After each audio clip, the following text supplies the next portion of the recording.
The water.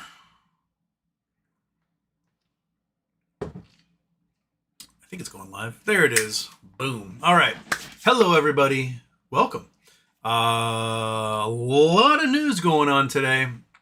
The internet is in kind of meltdown mode.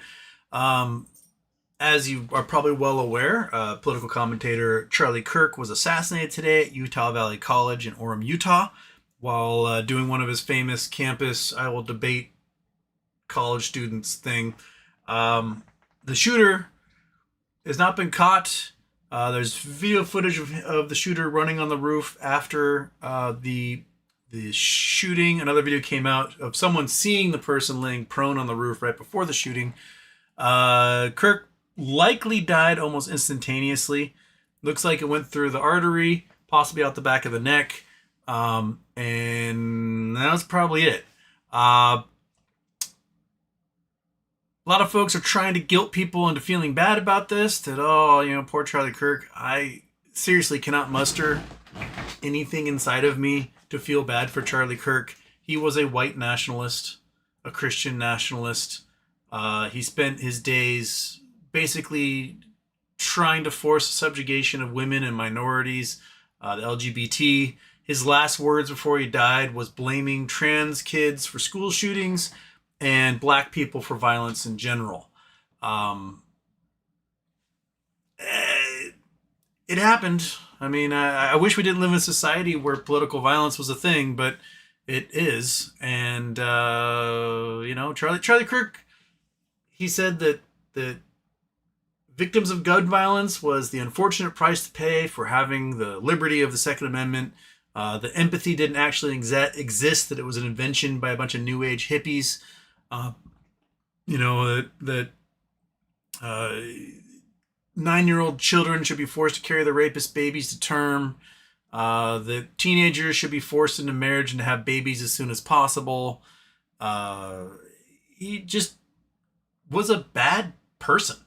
Just an objectively bad person. So, when Rush Limbaugh died, there was about 2 days of news, and then he was never thought of again because he didn't actually contribute anything positive to society that made people's lives better. Charlie Kirk is going to be the same way. His legacy is going to be, well, there you went.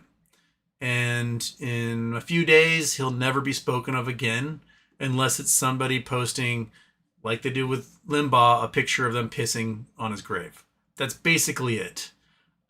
He's not going to make it to martyr status because he wasn't liked enough by enough people.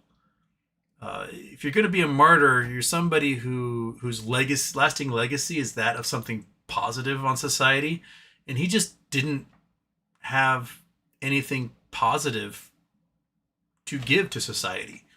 So he's just going to just blow away in the dust because there's nothing tangible, nothing concrete, nothing good that he did. He didn't even do charity. I mean, the only times I could think of him raising money are for his own lobbying, for the guy who beat Paul Pelosi with a hammer. He's trying to raise money for that guy's bail. And that was about it. I can't think of charity he did outside of that. I mean, I might be wrong, so I may throw something in there. But he just, he's gone. And that's that. And we're having enchiladas for dinner tonight. So there you go. In other news, it was revealed that the Venezuelan speedboat with 11 people on board that Donald Trump Jr. ordered the Pentagon to strike, turns out it didn't have drugs on it, and it had already turned around and was heading back to Venezuela. So it's basically a war crime committed by our own Uday and Kuday Hussein there. Also, last night, while Donald Trump was at dinner, protesters managed to get really close to Trump, telling him that he was the next Hitler, before getting escorted out. And during that dinner, Russia launched over 400 Shahed drones into NATO countries like Poland, Czech Republic, Slovenia. 386 of them were shot down by Ukrainian air defense, but several of them got through into those countries before being brought down by the Polish Air Force and other NATO nations. Poland has called for Article 4, which is basically sort of like a gathering of NATO heads to discuss this. It's the step towards Article 5. This to me is an attack on NATO nations by Russia and should invoke Article 5. But at that dinner, Donald Trump couldn't even be bothered to make a comment, let alone go to a situation room or talk to anybody, Secretary of Defense or anyone about this. Secretary of Defense doesn't really seem to care at all that a NATO nation was just attacked by Russia. Matter of fact, J.D. Vance went out today saying that we need to start buying Russian oil because that might start making them behave better with everyone else.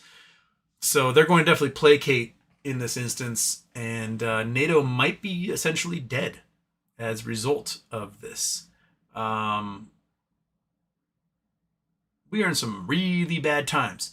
The political violence that took over Nepal and overthrew the government, they burned down the prime minister's palace, the presidential palace, parliament, most of the homes of governing officials. They beat and murdered many governing officials, shamed a whole bunch of them into leaving. The military kind of protected the protesters in this one. They captured the police who had carried out the murder of 19 youth dissidents, and they have those guys in holding. It looks like the folks in Nepal were just fringe over it, and I get it. They have high youth unemployment. The political class was basically flaunting their wealth on Instagram and social media, and then they banned social media across the country for the rest of the public to use. And the rest of the public was like, you know what, fuck this. And they went and they took them down. The events of yesterday in Nepal, the events this morning in Utah should weigh pretty heavily in the minds of leadership that at some point the population doesn't play anymore. This is the inevitability of corruption, of fascism, of authoritarianism, is that the population eventually just goes, you know what, we don't want this, we're done. And so I think it's wise to kind of keep that in your mind, that yeah, our goal should be no violence, but we're living in a society where the National Guard is being put on the street to intimidate through threats of violence the rest of the population. And that doesn't, you can't say like, we can't have political violence and then support the occupation of American cities. So anyway, that's all over the place. GameStop early this morning peaked well above $26 a share, and then throughout the day just right back down to 24 and change. I sold my options the instant it opened for a whopping 4% gain, and later in the day I actually bought some puts because still at this moment Max Payne's at $23, and I wouldn't doubt if they try to push it down to around there by Friday, and then worry about the coming weeks if more demand on the shares come in. Anything else to add, Monkey? No, you're just gonna be a dog in a blanket. All right, she's just a dog wrapped in a blanket. Okay, all right. Bing.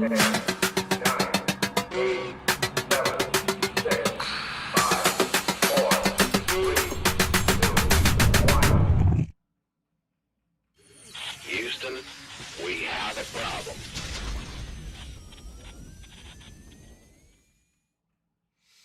Okay. I gotta turn that off. There we go. The other intro still on. Haha, I turned the intro off. Okay. Dig Dug Doink for three-legged dog fun to super chat. Thank you, Monkey Butt. How are you doing? Yeah. We went down into town today and got treats from all the shops, and Monkey was happy to see everybody. Granted, I buy most of the treats that go in the shops downtown because I don't buy a lot of wicker and candles, and that's what most of the shops have, or real estate. But we do visit and get lots of treats, so I just go to the pet store and I buy treats in bulk, and then I give it to all the shops so they can give Monkey treats and other dogs. And, it's your favorite thing. All I have to do is say, you want to go to town and see your friends? And then she goes nuts. But hopefully she's asleep and didn't hear that. Polestar was first. Polestar says, scary times. Lyco Crypto, last again, only for a moment. Bill Coyne, howdy folks. Polestar, right-wing people are kind of promoting violence in return for what happened. Oh yeah, you're seeing folks like Nancy Mace and what's the Jigsaw lady, Laura Loomer. They're basically calling for like the wholesale violence against all, people left of center across the United States. And yeah. All right. Well, what it is. I mean, they're already calling for it anyway. Polestar says, moved all my GME to a better broker. I'm not missing out on these warrants. You see Region Formal's thoughts on who's going to be on the hook for those warrants. I've not seen Region Formal's blue text boxes yet. I should probably go look at that. There are brokerages that cannot handle warrants. So I really do wonder if folks will get the warrants or they'll get the cash equivalent. I suggest if you have GameStop to move it into a brokerage that can handle warrants. Not like one of those like Robinhood type brokerages that can't do it. Robinhood, Webull, etc. But into like a legit actual brokerage. Your Schwab account, your Fidelity, your IBKR, something like that can handle all sorts of warrants and other securities, just so that you get those divvies. Your people who have their shares in European brokerages, if you are in eToro or 212 or one of those, you might not be in like a legit brokerage, but instead your shares are in an account in the United States that's held, and you have like this loose little string that goes to it. You might not get warrants out of it either. So I'd be very curious to see if those accounts get warrants. I have my doubts for that to happen. All my GMEs are in my Fidelity account. Fidelity, you can trade warrants and whatnot. So I'm personally not worried about that. But if your only access to a brokerage account is through like Cash App or Robinhood or something like that, you may want to look at opening up a brokerage account in like an actual brokerage, not in some app. So I would suggest that. Juice Miami did a couple of lurker huntings. How bizarre. The Hand Dealt, Marlon Rivera, and Decatur Raw. We got at least one of them. Oh, and Gen Griffin. So they got two. Yeah, 40% take on the lurker fishing there. Bill Coyne, Jimmy, pay me so my family can get the frog out of here. Yeah. It's only going to get worse. We're in like the drips of the end of democracy, I feel, in this country. And I don't really see how we're going to bounce back at this. So, yeah. Well, Lone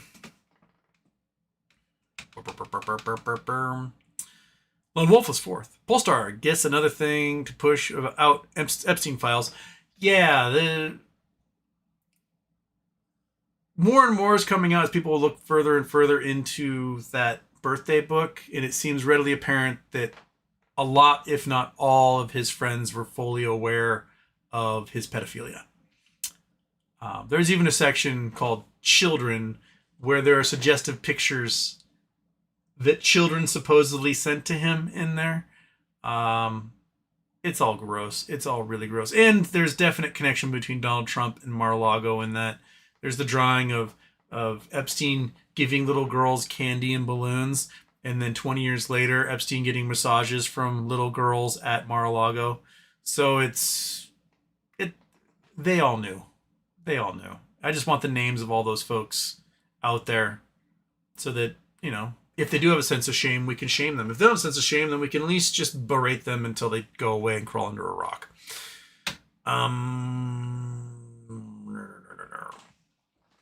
Polestar says that a couple hours later, another school shooting happened, 3 dead. Kirk gets shot out of school, no gun control, thoughts and prayers. Yeah, 3 kids at a middle school, junior high in Colorado were shot and killed. I'm not sure how many were wounded. It's just another day in America. In this case,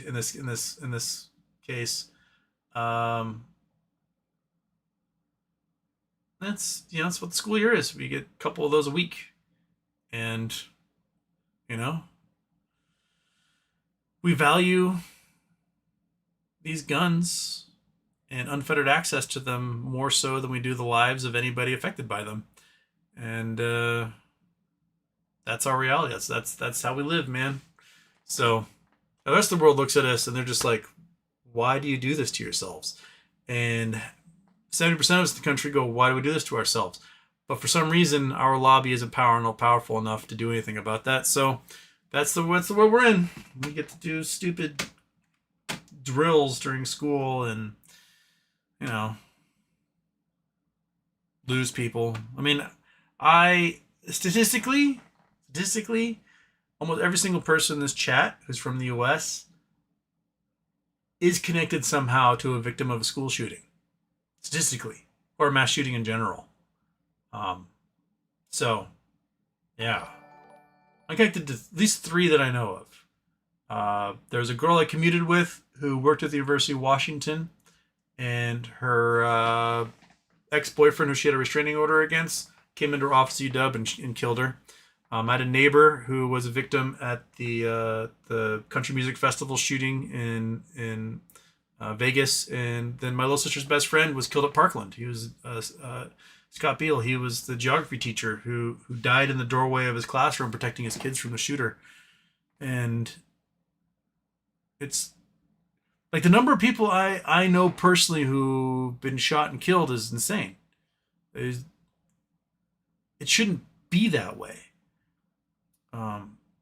About the time that the Vegas shooting and then Scott getting killed at Parkland, my friend's son, who was living with his cousin, was murdered by the cousin because the cousin had a moment of psychosis while on drugs and just pumped her kid full of lead.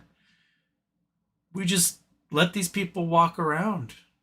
We don't put them in hospitals, get treatment. We don't do anything about it. We just let them have guns. Oh, you've got a debilitating mental illness and psychosis. Well, you know what? It'd be wrong of us to make sure that you couldn't own a weapon because freedom. And we can talk all we want about people's mental states during gun sprees and things like that, but we don't have the health care available to provide them with anything. So here we are. That's where we is as society. Attending one super chats, ironing of Tea Party, Talking Point Tea Party. Charlie is, I'm sure you've seen the clip. Also, he was slowly being labeled a hack by even further right-wingers like 1488 Nick Fuentes. Time will tell. Oh, just a week ago, Laura Loomer, who's now advocating for like the wholesale death of everyone left of center, she was calling Charlie Kirk a rhino and not a true Trump supporter, etc. But you know, she'll change that narrative however it seems to fit her there as Jigsaw. So yeah. The times we live in, man. But yeah, man, says Israel Mossad killed Charlie. Well, Charlie was rampant anti-Semite, so that's not outside the norm. And then Blackman says now Civil War will happen. I don't know if necessarily Civil War will happen. Every day we are inching closer to that as a possibility. But we are definitely going to see levels of political violence we have not seen since probably the 1960s. You have to remember, 1960s, there was assassinations like crazy. There were bombings on the regular. There were cells being formed in terrorist attacks. There really was a lot of political violence that we have largely avoided for most of the last 50 plus years. You know, there's Oklahoma City bombing, things like that, the shooting of Gabbard in Arizona, but for the most part we've avoided the large scale political violence that we had 55, 60 years ago. So I don't know if folks who weren't alive for that are necessarily prepared to see the level of political violence that people are capable of. It may boil over at some point. We may have a situation like in Nepal, or in Sri Lanka, or Tunisia during the Arab Spring, where there's just the population goes, you know what, fuck this, and they just bash everything until it's over, and then they start again. So, yeah. Stephanie L. Can't believe flags are flying at half staff. Gross. Anyway, so I have E-Trade. What will that look like when warrants are offered? Do I have to call to buy them? My ex-boss's son was killed in Parkland as well. If you're on E-Trade I think deals warrants, so you'll just get them in your account. They should just show up in your account, and you won't have to call and buy them because they should just be in your account.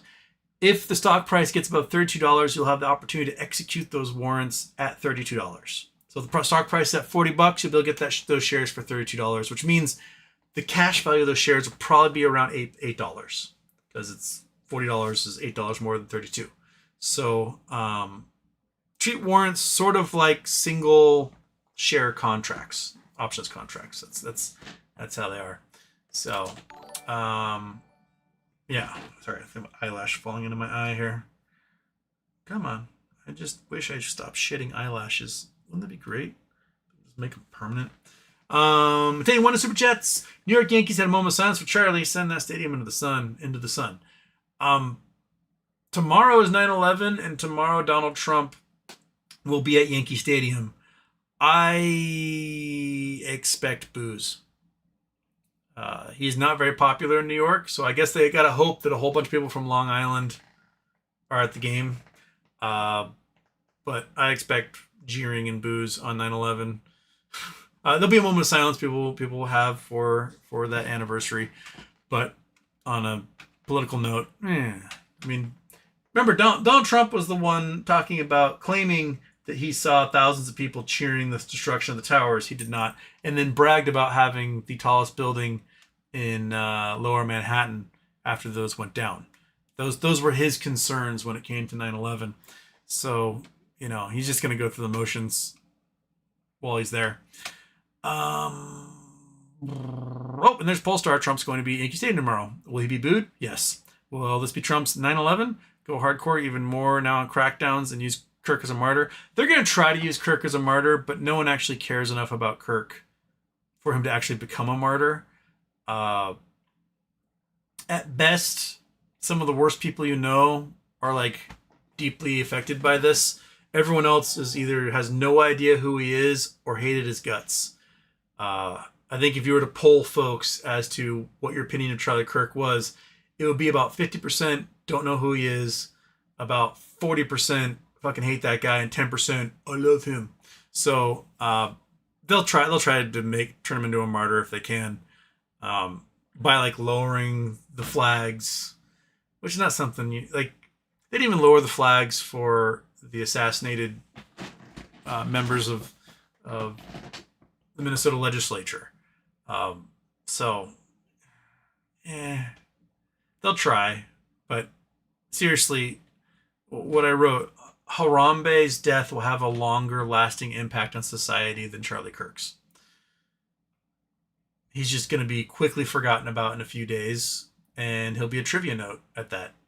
No one will be able to explain what we lost. They won't. There's too much evil shit of him on video, basically just promoting white supremacy and Christian nationalism for him to be beloved by the population. That's all he got. So, oh well. I mean, if I get assassinated, people may say similar things about me, but I'm not trying to promote white nationalism or fascism or authoritarianism or any of that stuff. So at least I would go knowing that I didn't have that meeting me at the pearly gates. Corporal Walnut, opinion on NASA announcement seems like a stretch, to be honest. Is it a NASA announcement?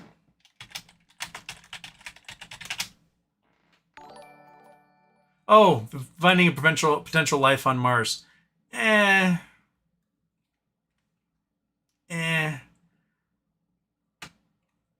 I mean, there may have been evidence of it being there. There could be microbial life, but until we get like a human being with an actual lab to scoop this stuff up and do a host of tests on it, it's going to be speculative. I do think Mars, when it was an ocean planet, which was several billion years ago, it did have the potentiality for microbial life to exist. It was warm enough, there was liquid water, there was thick enough atmosphere, there were the right ingredients in place for it. And if we find that there's evidence that there was life, a concrete, we scoop this up, I'm holding the fossilized remains of this life, then we'll know that Earth ain't special. That life has the ability to appear anywhere in the universe that's conducive to life. So, it's cool. It's cool. But like everything else, it needs to be a much more tangible, not this could be life, much more like this was. And we know it because Captain Hero of the Air Force has the rock to prove it. So that's the one benefit of doing a Mars mission. Is we go to Mars, we can find this stuff. But everything else outside of that, Mars is kind of useless. Hot Pocket Rebel. Sorry, missed one super. Before I go Hot Pocket Rebel, one more super chat just came in.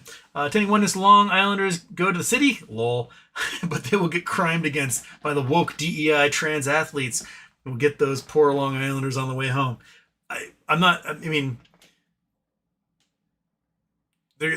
not going to use public transit. They're going to drive there in their Suburban and make sure the doors are locked because going to the Bronx. I remember when I was a kid. So I was just before fourth grade. My mom had a midlife crisis and moved us back to her hometown of Belvedere, New Jersey, when she was 40. And so we were there very briefly. Didn't take her very long to realize, I left this place for a reason, and we took the house off the market and moved back to Bainbridge. But we drove from where she lived, where we were living in New Jersey, through New York out to, I have an uncle that has a timeshare in Westport. I think it's Westport, in Massachusetts on the beach. So we went out there and we went to this basically a big giant bunkhouse that they had on the beach with lots of bunk beds, and we drove through. I remember driving through the Bronx, and I had never really been to New York at that point, so I'm just going through the Bronx on the highway, and I remember seeing movies like what was that one with Bette Midler and Shelley Long, Outrageous Fortune, and there's a scene, because in the Bronx, landlords were just burning down units to collect insurance money. It was a giant thing between the mafia and landlords and whatnot. And so there's all looked like there'd be scenes in movies that looked like an actual World War II bombing scene. And I remember going through this section of the Bronx and on the highway, stripped cars on blocks, and me being like, "It's real? This is what happens there?" And I think a lot of Long Islanders still picture New York as that way 40 years later. But the crime rate in New York is less than most states across the country. I think the murder rate in New York is around 2 to 4 per 100,000, which is 1/10 the rate it is in Louisiana. So it's vastly different than it was back in the day. But I don't think Long Islanders venture into the city. I think you're probably right about that, anyone is. And Nunomoth, watching Space Viz asleep. Is terraforming real? Theoretically, yes, but I don't think on any scales that we could appreciate. If we were to say terraform Mars, what we'd have to do is we gotta thicken up the atmosphere, and the only way we can thicken up the atmosphere is to bring it atmosphere. So probably would have to have operations to go out to the Kuiper Belt or even the Oort cloud and collect a whole bunch of comets, and then somehow aim those comets at Mars by the thousands upon thousands upon thousands of comets. It would do a couple of things. One, it would turn much of the planet to molten goo by the energy release of these comets smacking into it, which hopefully would cause a melting of the core again, which would cause volcanics, which would cause a lot of the ability for it to pump out more atmosphere. And if it has a bunch of atmosphere, then you can get a planet that actually can be warm for not just during the day, but at night as well. And that would give you the ability to have liquid, things like that. But this is a process that would take literally millions of years. We do not have the technology to go capture big giant comets at this point, and you would have to smack them into the surface, and you have to wait millions of years for the volcanics and magma lava fields and things like that to finish doing their thing. And then you might be able to enjoy several million years of atmosphere and a somewhat stable environment before, it's this really small planet. So the solar rays are going to blow away a whole bunch of the atmosphere. And then the oceans will dry up, the volcanics will stop, the core will freeze, and then that'll be it. So it's a real long-term process to be able to terraform, at least with technology we currently have, or we could feasibly build. Like in Star Trek, we're like, oh, we're terraforming a planet. Maybe if you've got replicators, you can do it faster, but we don't have those yet. So terraforming is real, theoretically, but not in a time scale any of us could appreciate. That'd be my answer. So, PCB, any of those photos to your left in your frames, any KNG I'm checking? No, none of those are Kenny G. Kenny G would go right there. That's where Kenny G would go. So if I ever sell out, Kenny G right there. Then I can't be trusted. So, where was I? I was on Hot Pocket Rebel. There we go. Hot Pocket Rebel. Wish the MAGA crew would care about Palestine, Congo, Sudan, Cuba, etc., aka humanity, the way they care about Charlie Kirk. Yeah. There was the unfortunate, I saw the horrible video. There was a schizophrenic man it was a bus in Philadelphia who murdered a woman by cutting her throat. And she was a Ukrainian refugee. And she died almost instantly. She had a quick reaction, and then it's a horrific video. I don't recommend watching it. Just like I don't recommend watching the Charlie Kirk video. It's pretty horrific. And Donald Trump is trying to blame, in right-wing sphere, trying to blame, black violence on precious white women, etc. The man was schizophrenic, is schizophrenic. The problem isn't that he's black. The problem is that we shouldn't have untreated schizophrenics on the street. But if you don't have health insurance, you're not going to get treatment. And that is another damning example of why we need universal health care in this country. And we need a residential mental health care bed for about every 300 people across the country, because that's how many people need treatment. And we don't have anywhere close to that. So Donald Trump is like, look at this violence, against a poor Ukrainian refugee. We are currently deporting Ukrainian refugees back to Ukraine. Not only that, we are deporting Russian dissidents, like political refugees who Putin will kill or imprison for life, back to Russia to be murdered or imprisoned. Donald Trump does not care about the safety of refugees, immigrants, asylum seekers, etc. He does not. What he does care about is being able to use the political optics of a black schizophrenic man murdering a blonde white woman. He will use that. He does not care about the safety of white women, because if he did, he wouldn't have been raping them with Jeffrey Epstein. So, they can give a lot of lip service about a tragedy like that happening, but they really don't care. They will use the optics of a situation to get what they want, but in the end, they do not care. As Charlie Kirk said, empathy is an invention by New Age hippies, and it does not actually exist. They don't care. They don't care. They don't care about the hypocrisy. They don't care about the optics of the hypocrisy. They just care about having that moment in the forefront of the public psyche and then using it to get what they want, which is authoritarianism. And that's all they care about. So, yeah. 4ZZ9. How do you say the coming month? How do you see the coming month unfolding in regards to GME BBY trying to block out the rest of the world? Let me look at the calendar here. We got 20 days until the 30th, which would be the second anniversary of the plan coming forward. The third, which is when that's a Tuesday.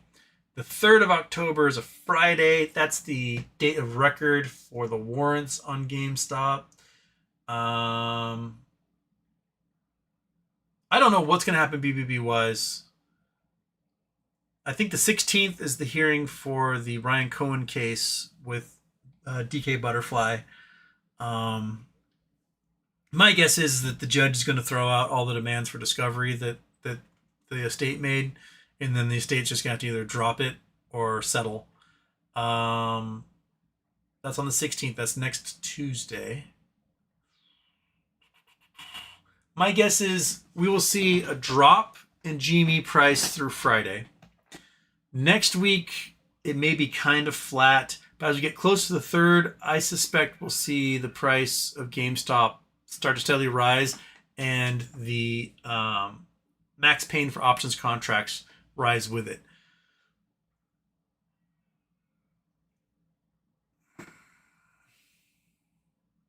So maybe some gamma for the week of the 6th if a whole bunch of buying happens to get things ready for the date of record on the 3rd.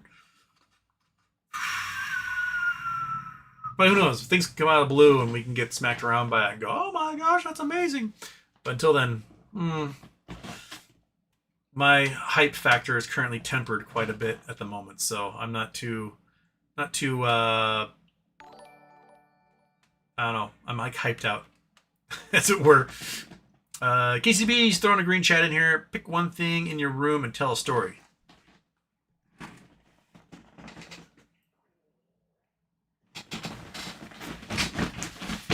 I haven't hung this up yet. Ugh. This guy here. All right. So, my mom loves doing puzzles. She does basically a 300-piece puzzle a day. When I come over and visit her, together, she and I do a 500-piece puzzle, and we got it pretty down. We'll do a 500-piece puzzle in probably about an hour and 15 minutes together. We're pretty quick. The other day, my mom was looking for her like box of checkbooks. You know, she's a boomer. They use checks. And she could not find it anywhere. So we went scouring all over her room, all over her office, and we found this box. My mom's like, what the hell is this? And it turns out it was a New York Times jigsaw puzzle. And it was the front page of the day I was born. So my mom cannot remember ordering this, but she assumed she may have ordered it for my 40th birthday a few years ago and then just forgot where she hid it. And so a couple weeks ago, we put together the New York Times front page, and then I did a glue of it and I framed it because why not? So this is my birthday, which you guys remember. I told you back this year what my actual birthday is, May 22nd, 1981. And what's funny is the headlines are kind of similar to what they are today. We have we've got a headline about the president having to withdraw a nomination for Secretary of State because of human rights violations, whatnot. We've got Reagan seeks to assure Schmidt interest rates will fall soon because interest rates are too high because they're trying to fix the fact that we had lots of inflation. We've got reports about embargoes on South Africa over apartheid. People talking about Stanley Cup wins. Senate panel urges inquiry into new Teamsters head who was part of the mafia. We've got widens terms for Syrian pullout and border missile dispute, which in Israel and between Hamas and Syrian forces and all that stuff. Here's bipartisan move to lower taxes, which basically destroyed the U.S. government's ability to pay its bills from that point forward. And we got proposals for negotiating a plan of Social Security. It's a bipartisan effort to fix Social Security and make it last longer, which sort of didn't work. Oh yeah, and then down here we have Interior Chief order strip mine overseers to reduce operations. So basically, like, oh, strip mines are bad, so let's take a moment and see if we can mine without causing so much damage. But we this is a Republican administration, and now Republicans like strip mine everything. So yeah, there we go. There's we did this, I don't know, maybe a month ago. So I still haven't hung it up yet. She's been leaning back here on my desk.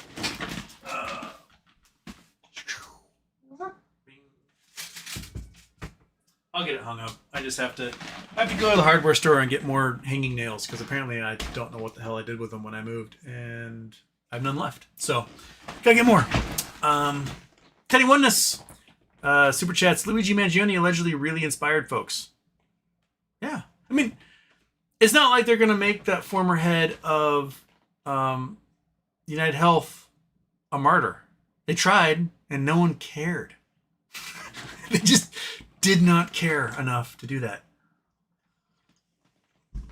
Luigi Mangione probably has among the highest approval ratings of any human being in the United States right now. I would not doubt. I would love to see like a Pew Research poll done as to public opinion of Luigi Mangione. My guess is that a majority of people would be like, he's all right in my book. Folks talk about like, oh, we care about political violence. Political violence is, how would I put this? It is the inevitable outcome of ignoring the needs of the population. That's it. If you're seeing lots of political violence, it is because the government is not meeting its responsibility in providing the needs to the population. If you've got nothing left to lose, or you're like, fuck it, this is the only way they're going to get their attention, then you're going to get political violence. If you don't want political violence, don't do things where the only outcome or the only response the public has is political violence. That seems to me, if you want a peaceful population, you need a population that's provided for. Population that isn't stressed out, a population that isn't stuck in survival mode, a population that has education, healthcare, utilities, housing, things that they need to live an adequate and comfortable life. You need to make sure that as a society, you provide that for people. If you don't provide that for people, well, they're going to see your existence as an impediment to their existence. So yeah, Luigi Mangione probably inspired a lot of people, and he's probably extremely popular amongst the population. I don't personally know a single person who was like, oh, Luigi Mangione shouldn't have done that. I don't know anybody personally in that respect. And that should scare the shit out of anybody who works in health insurance, works at a high level as a healthcare administrator, works in the government. That should really scare the shit out of you. Because people do not see Mangione as the bad guy, largely. They see health insurance providers as the bad guy, because health insurance providers result in something like 70,000 deaths a year by not providing the health care that people need. So to me, that's murder. If I were in charge, if President Houston was in charge, I'd do a few things. Number one, I would make November 1st a national holiday so people could really truly party on Halloween, just like they party on New Year's Eve, right? The day to recover, let's all just focus on brunch on November 1st. And number two, if a death or injury results due to an insurance company denying a claim, the person who denied that claim and the executives of that company shall be charged with the murder or injury of the person whose claim was denied. Granted, I would also just make like Medicaid for all or whatever, and we won't have to worry about insurance companies. But until then, I want to see some punishment of some insurance company fuckers. So yeah, charge them with their murder. Cycle through. You can always find another CEO once that one goes away for prison for premeditated murder. And then, that eventually no one will want to be a CEO of a health insurance company anymore. That there will not be enough pay in the world to make someone want to take that job because you'll be guaranteed to go to prison for someone's death for denying them coverage. Because your shareholders will be like, "Oh, fuck you. How dare you provide cover, people? I need my dividends." And yeah, so, man, Luigi Mangione. If I could get him on the show, I would totally have him on the show. I would talk to him, but he won't do interviews until the whole murder trial thing is over. So I really hope that his lawyers manage to get a whole bunch of the evidence kicked, and that any jurors who are on the jury just nullify that entire verdict. Jury nullification all the way.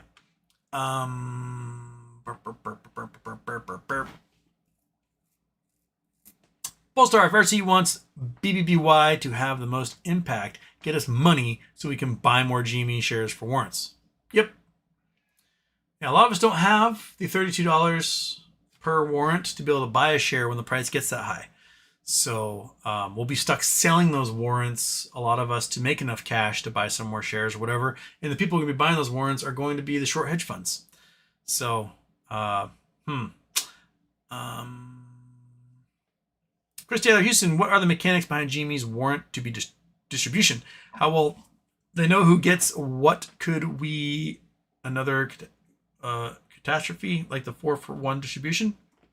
So warrants will not be spun out of the shares the way the 4-to-1 split-dividend was supposed to work. So the warrants will come from the treasury of GameStop itself. All the warrants that should exist will go to ComputerShare. ComputerShare will distribute to anyone who's DRS'd, and then what's ever left over will be sent to the DTC to distribute to brokers. Now, they will distribute to brokers, probably focusing on brokerages that can actually trade warrants first. So those will get everything first. And then all the other little shit apps, your Robinhoods and Weebles and stuff, they might not even get distributed warrants because I don't think they've got the capacity to trade them, let alone hold them in your accounts. So those folks may end up in large lawsuits because if they only provide cash for those warrants, and those warrants end up becoming worth a $1 kajillion because of a spike in the price, and everyone who got that cash can't enjoy that because they wouldn't get the dividend they were offered. There may be class action suits against those brokerages, those brokerage apps, I should say. Basically, anything that trades on Apex, that uses Apex as their trading platform, probably will not be able to provide the warrants for folks. Yeah. So I don't know how the DTC will mess it up, but rest assured they probably will because it's in their best interest. Get a read. Happy birthday, HW. So the West is in recession for the past years, and Canada last reported GDP is minus 1.6 year-over-year decline. Question is, will this turn into a depression? Also, any GME Canadian apes using Wealthsimple, they will distribute the warrants. I don't know enough about Wealthsimple, so I got to ask those Canadian ones. A depression is usually, I think, greater than 8% drop in GDP overall.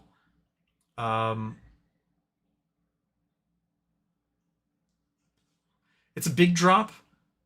I don't know about Canada's potentiality for it, but I think the United States has a great potential to drop more than 8%. Namely because our undocumented immigrants account for between 8 to 15% of our entire GDP in general. We're losing exports like crazy. Manufacturing's dropping, tourism's dropping, housing is dropping. The last time housing dropped during the global financial crisis was a 4.9% loss in GDP, which was the worst since World War II, or since the Great Depression. And the Great Depression was like a 20% loss in GDP. So we got some potential in there to really, really hammer this thing home and get some Hoovervilles going. So you excited to live in a Hooverville, monkey? Yeah? That sounds awesome. Want to live corrugated shack? Just, I don't know, we'll get ourselves a potbelly stove and huddle around it and eating what we scavenge off the street. Yeah, that sound good? Sound like a plan? Cycle handstand? Yeah. Excellent. All right, she's on board. She loves scavenging for food. Polestar, the guy they have in custody was just some guy with a pellet gun on his dash, so they have no one in custody. Well, that's going to make things open to twisting how they want it to seem. Yeah, they arrested a guy in Provo, which was 6 miles away from where the shooting was, and like, who got the guy? And it just, why would an expert sharpshooter who can hit the carotid artery from over 200 yards be driving around with the murder weapon on his dash? I definitely wasn't the dude. Also 6 miles away from where it happened. They may find him. I mean, they eventually find most of these guys. They'll go through security footage around the campus. They'll go through, traffic cams. They might be able to piece together where this person went. But it's going to take a lot of time. They eventually found Luigi, right? Even though a lot of things don't quite line up with the Luigi thing, such as like the dude that they have on camera at the youth hostel definitely was not Luigi Mangione. So we'll see. We'll see where it goes, right, Monkey? It might take a while, but you're such a little dog, aren't you? You got such a soft ear. It's so soft. Yes, it is. It's just the softest little floppy ears. Okay. Steel Horse Nomad. Can I just keep my shares, or will everyone be forced to give up 10 for 1? You're not giving up shares. You're not giving up shares. You're going to keep your shares, and then for every 10 shares you have, you will also receive a warrant for another share at $32 strike price. So your shares, you keep all your shares. You can have all your shares plus a warrant is what you're getting. Fred Jones. Folks, I think we are past that point of no return. Unfortunately, political violence has become common. Definitely scary times ahead. And unfortunately, we have a president in the U.S. that can and... Fred Jones, where's the rest of your Fred Jones? That can and... I'm just going to trail off there. Nothing else from Fred Jones on that one? Well, heck. They can and will use violence. Brandon Wells, sup? If RC is involved with BPPY, wouldn't it make sense we get money before GME squeeze? Wouldn't that be nice to receive a pile of cash in the hundreds of thousands or millions of dollars per investor that we can use before you rocket the stock to above $32 a share? Now, look, remember, there are strike prices for the convertible bonds that are in the 30s, right? So if the stock price gets above $32 a share, then 59 million new shares get diluted into the market, right? Because everyone will be buying those. Plus, it may meet the conditions for the tens of millions of shares that are represented in the convertible bonds. So you may see a dilution of 100 million or more shares as a result of us blasting through the strike price $32. So you have to expect fully that Ryan Cohen knows there will be a dilution of tens of millions, if not 100 plus million shares as a result of allowing the stock price to give a $32. So that's where we be. Right, dude? That's where we be. See where it goes.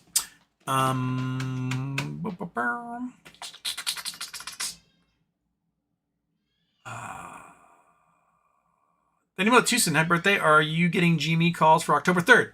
Not yet. I'm going to ride these puts into Friday at $23. I think my puts are at $24.50, so they're currently in the money. And we'll see where that goes. And then I'll probably look at puts for further out from October 3rd. Calls for further out from October 3rd. Probably looking into November, because the data record's October 3rd, but the distribution happens at the end of October. So that's when those shorts will have to have provided the warrants for all of their lenders. So I'm looking at, a price rise into the 3rd. I'll keep my eye on Max Payne that whole time. But then I think ultimately it'll be probably November when we start to see, because in November we've got swaps due, so we usually have a price push sometime close to Thanksgiving near OPEX, and then we'll have a whole bunch of folks that probably failed in providing those warrants for their lenders. My guess is you'll see crappy brokers like Webull and Robinhood and stuff, and foreign brokers who, if they get a distribution of warrants and they can't provide them to their shareholders because they don't have the ability to trade warrants on their platform, is that you'll see those warrants sell to short hedge funds so they can provide them to their lenders. So if you are in a Robinhood or a Webull, you may be providing the ability for shorts to cover their obligations as a result. So try to get your stuff into a decent broker if you can. Bex Houston, what a terrible, sad time for the U.S. I wish today would end the craziness, but I think it will be a spark that leads to nothing good. Oh yeah, I know.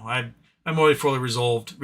Not resolved, but I guess maybe resolved myself to resign myself to the fact that this is just yet another step on the way to horribleness. ECB, Hood, eToro not giving out warrants but giving out cash. People notably trying to move their GME shares to other brokers. Would this make sense to overload shorts with Butterfly cash and GME equity before October 3rd? Yes.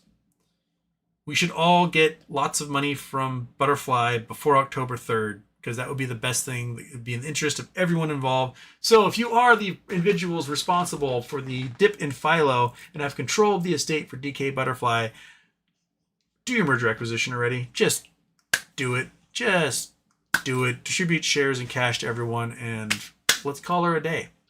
Right? Pussyfooting around is just going to be pussyfooting around. It's going to delay the inevitable. We want to make sure we've got the money for when everything collapses so that we can be our own little Warren Buffetts, right? Scoop it all up at a deal and get ourselves compound interest. Full star, seems like everyone forgot about the 2 House reps that were killed in their home. Trump glazed over that completely. Kirk said he wanted to get the guy out on bail. Yeah. Bombing Burrito. How long before institutional ownership starts pushing the price up for the max value from warrants? Would be nice for price manipulation to be on our side for once. Generally, when warrants are offered, the price does start going up as folks start wanting to buy to get their hands on those warrants. It worked for NVIDIA back in 2019 when it was trading for $24 a share. They offered warrants, and the price, as you can see, here we are 6 years later, and the price is insane. Yeah. Josh Odden, I still want those Epstein files. Ditto. Michael Harrow, Houston, I drank my bottle of Martinelli to celebrate the big news today. 100 GME shares achieved in my brokerage account. There you go. It's worthy of some Martinellis. Nice. KCB, thinking Trump will use this to run his agenda and not create gun regulations? Do you think this will spark more military rule, or will this be yet another gun event that just washes over America? Oh, Trump will definitely try to capitalize on this, but he was going to do all this crap anyway. It didn't matter if Charlie Kirk got assassinated or whatever. He was going to find his reasons to send military into cities, and that's what he's going to do, regardless of any of that. He's not going to send the military into Orem, Utah. He's going to send it into Chicago. He's going to send it into Portland. He's going to send it into New York City and Boston.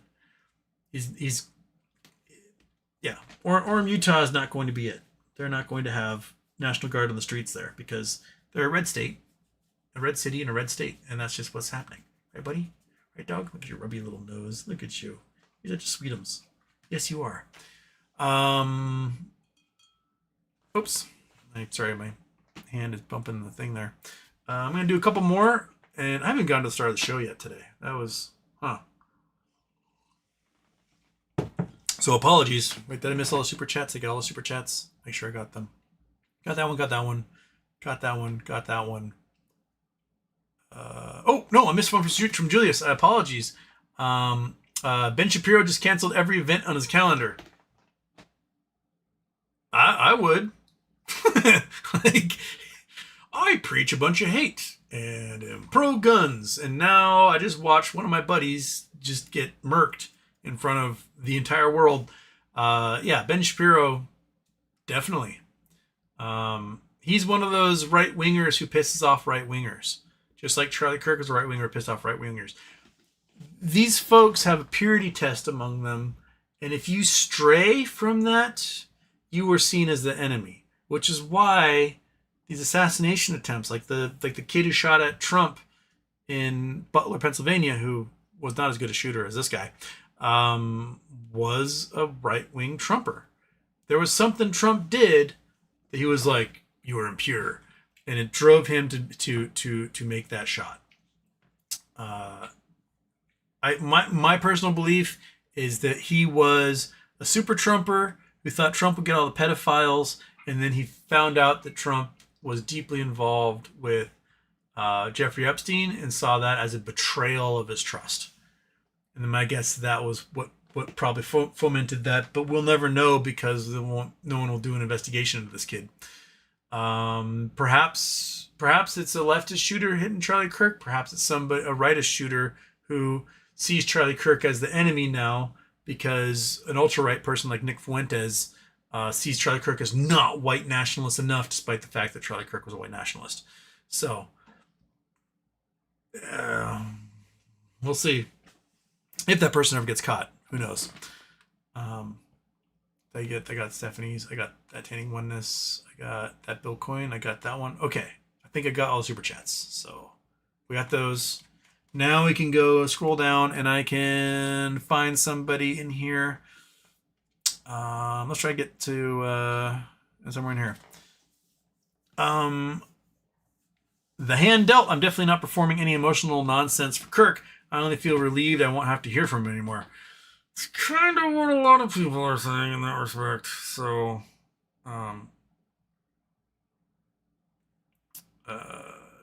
Jezuski. 1. He was still a father and husband. You don't have to die because you have a different opinion.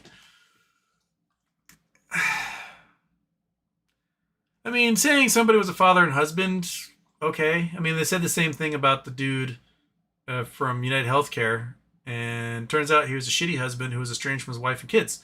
Charlie Kirk said openly at one of those Jubilee things that if his 9-year-old daughter was raped and impregnated, that he would force her to carry the rapist baby. That's kind of a shitty dad, in my opinion. Charlie openly admitted he did not possess empathy, and that he looked down on others who claimed they did. Right? I won't lose sleep over it. I won't. He's gone. Okay, that's that. He died by what he preached, and so okay. I mean, gotta hand it to him, right?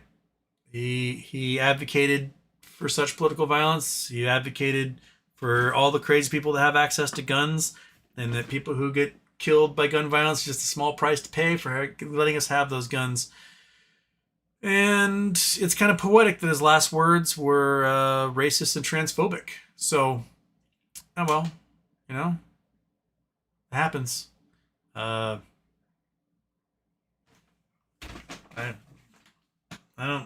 don't see it as anything, outside what it is. It was probably a politically motivated assassination. I don't know from which side did it, but in the end, oh well, kind of like the United Healthcare guy. Oh well, c'est la vie. Such is life. We're having enchiladas tonight, and they're going to be delicious, and I'm going to head out here in a moment. So, I will see you guys tomorrow during our normal afternoon time, and we'll see what other craziness is happening in the world and discuss it. You guys have a great night, and enjoy whatever meals it is you're enjoying right now, and we'll get out of here. Oh, Low B. I got two more super chats in here before I leave. Okay, Low B. Just got here. Been off social media all day. Anything happened today other to further tear a country apart? Sarcasm. In case KCGB super chats. Any advantages to using local wealth management firm versus just having a Fidelity account? I hope so, because one hired me to make local commercial. What would they be and for whom? I guess having a personal relationship with your wealth manager might make it so that you feel more comfortable with them managing your money. I know a couple of wealth managers. We have a very, very rich island here.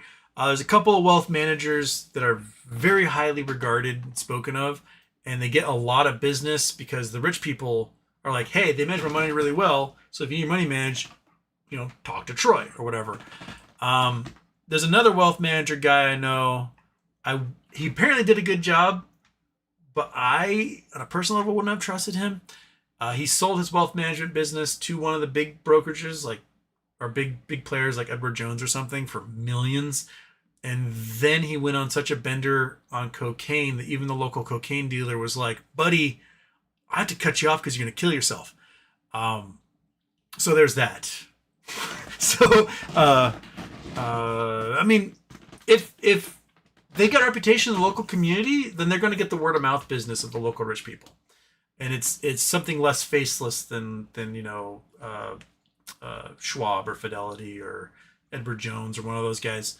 So yeah, I guess you if you're going to make a commercial for them, I would play up the people in the community trust me and they recommend me, and that's why I should be the manager for you. So, if you're going to be doing wealth management for folks, all you're going to be doing is just put into the S&P 500 and into index funds so that they just make money, and then you get your 2 and 20 off of it and you go from there. So, the wealth managers generally do that, and they beat the hedge funds almost every time. The hedge funds will make 5% on the year, and the guy who just puts all the money in the S&P 500 makes 25%. So, I'd go for that. All right. Anyway, now we're gone because enchilada time, right, monkey? Enchilada time. Woo! Yes. You guys have a good night, and I will catch you tomorrow. It's not dark outside yet, so classic. Bam.